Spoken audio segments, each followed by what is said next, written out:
what we're looking at when we look at domestic abuse is a pattern of controlling behaviors that are intended to gain and maintain power and control over an intimate partner. It can be emotional, physical, sexual, economic, psychological, and it could include any behaviors that intimidate, manipulate, humiliate, isolate, frighten, terrorize, coerce, threaten, blame, injure, or hurt someone.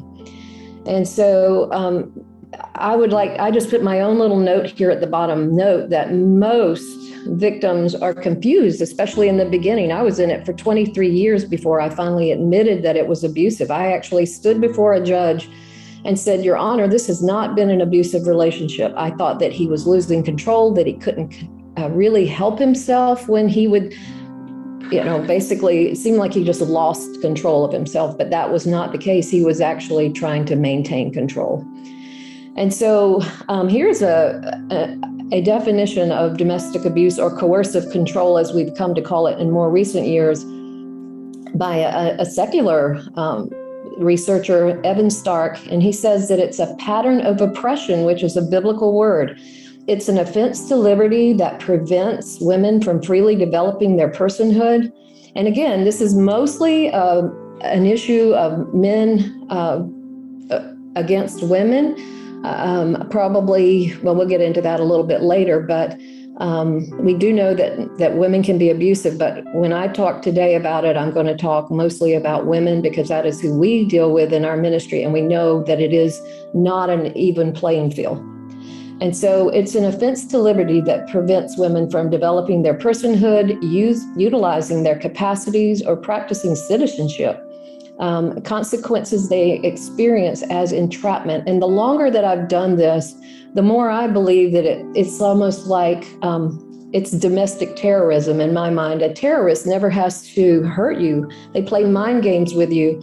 And so it will lead to complete control at some point. By the time I was at the end of my marriage to my ex-husband, I had come to filter every thought through his possible reaction. So that made him the Lord of my life instead of God. And so I just say that when one person in the relationship clearly has more power than the other and consistently uses it to promote selfish interests, that's a clear sign that the problem is far more than just a marital problem. And the vast majority, you need to know that the vast majority of domestic violence incidents do not include physical harm. And so I wanted to just share a few statistics with you because I think that, like Mabel said, this is it's a hidden epidemic. Statistics show that as many as 1 in 3 will experience severe physical abuse at the hands of an intimate partner. And we know that domestic abuse is not just physical abuse. So I think it's a very much a widespread problem that we don't see, because I tell people all the time, it's like seeing the tip of the iceberg. We know that you only see 10% generally. There's about 90% of the iceberg underneath the surface. And those of us who have lived with domestic abuse are really good at hiding it. We have to hide it because otherwise it can cause us harm. And we know also that it's not any better in the church, which is really a sad thing. In fact, there have been studies that show that sometimes in some groups, a man named Stephen Tracy did a study, or he reported some findings that conservative Christian men who attend church sporadically are more likely than any other religious group to abuse their wives. So we know that it's something that's happening in our churches, and abusive people will use or misuse scripture to control their partners. And I've already talked about the majority of victims being women. We did a survey at Call to Peace Ministries about 3 or 4 years ago, and nearly 30% of those women that responded out of 200 reported being married to men who were serving in ministry in some capacity, and 22% of those had seminary training, which was really surprising to me coming into this, because my ex was not in ministry and barely came into church. But you need to understand that this is happening in our churches. And another statistic that I find interesting is that the overwhelming majority of males incarcerated in the United States witnessed or experienced domestic violence as children. And then these statistics come from a book called No Visible Bruises. And she says, and we have seen a huge link between mass shootings and domestic abuse. Over half of the mass shootings in the United States are related to domestic abuse. And so I give some examples there. And then the other 46% usually have ties to domestic violence. For example, the shooter in the Charleston church, Dylan Roof, spent years, he grew up watching domestic abuse in his home. And then 50% of homeless women are fleeing domestic violence. And then for those of us who are pro-life in the church, researchers say that 25% of women having abortions worldwide were partners of domestic violence. And that may be they don't want to bring a child into an abusive home, or it could be that the abuser forced it. There's multiple reasons.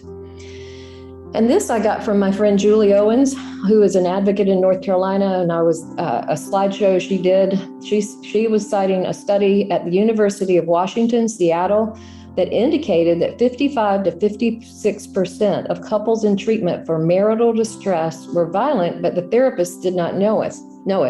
It's not just biblical counselors. I have been a part of multiple counseling organizations, and I find many counselors telling me they didn't get any training on it. And so truly, domestic abuse is not a mental health issue as much as people want to call it that. It's not caused by mental illness. It's really a choice. Clearly, there's an overlap, but it is not caused by mental illness. And again, many counselors do not have the training that they need to understand the dynamics. And church leaders, the same is true. In our survey back in 2018, over 70% said that their churches did more harm than good. Now, I will say things have changed a lot in the last 3 years. I mean, at Call to Peace Ministries, we have a church partnership program, and we're finding more and more churches getting on board and allowing us to come in and help with training and mentoring. And so I'm very hopeful that this is changing. This is the study that I just mentioned with Stephen Tracy. So I'm going to skip down to another statistic. Between 2000 and 2006, 10,600 American women were killed by intimate partners. During that same time frame, 3,200 American soldiers were killed in battle. So we're looking at 3 times more than were killed in the war in the Middle East. And then for every woman killed, there were 9 other domestic violence related attempted murders. So that means almost 1 million women that could have been killed during that 6-year period in the United States. And we never know how deadly a situation is going to be. We know that I have seen it many times where women who had never been physically abused, when they decided to get out or to leave a situation, it all of a sudden became physical or deadly. I know even my friend Julie Owens, she was stabbed by her husband after leaving and going to her parents' house, and he even tried to kill her father. And I have a woman that has worked with our ministry multiple times who was in we would call it emotionally abusive marriage for 11 years. And when she left, he came in and shot and killed both of her parents and left her for dead.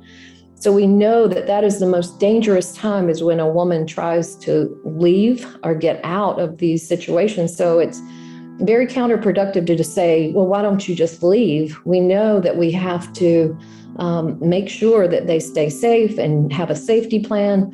And speaking of that, I noticed that Paula Silva is on here, and she's with Focus Ministries out of Chicago. Paula they have amazing resources on their website. I believe it's focusministries1.org. You can correct me and put it in the chat if I'm wrong, Paula. But we use their safety plan, and we would recommend that you get yourself familiar with what a safety plan is all about.